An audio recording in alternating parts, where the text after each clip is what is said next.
তোমার জীবন ডক্করে বৃত হয়েছে গা, কিস্তা পাইছো না জীবনে। আমি একটা জিনিস আম্মা এবারই তো ভাবলাম, তুমি চিল্লাই হইলেও আব্বারে কইতারো, চিল্লাইতারো, আমরারে শুনাইতারো। আব্বারে কিন্তু এই জীবনে কোনোদিন শুনছি না চিল্লাই কইতে যে আমার কেউ নাই, আমি কিচ্ছুই পাইলাম না এই সংসার করিয়া।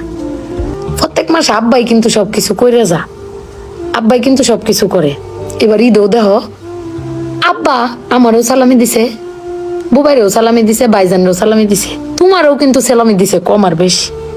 কিন্তু আব্বারে কিন্তু কেউ সালামি দিছে না, না তুমি দিছ, না আমি দিছি, না বুবাই, না ভাইজান, কেউ দিছি না। আব্বার কিন্তু এটা লই আক্ষেপও নাই। কিন্তু একবার ভাগ্যে দেখছো, তুমি চিল্লাইতারো কইতারো, আমি চিল্লাইতারি কইতারি, বুবাই ভাইজান বে চিল্লাইতারি আব্বার উপরে। আব্বার তো চিল্লানির কোনো জায়গা নাই। আব্বা কিন্তু না পাইলেও কোনো সময় কয় না যে আমারে কেউ দিল না। আমি কিন্তু এই জিনিসটা আম্মা ভাবছি, তুমি ভাবছো কিনা জানি না। আব্বার কিন্তু কমের কোনো জায়গা পায় না।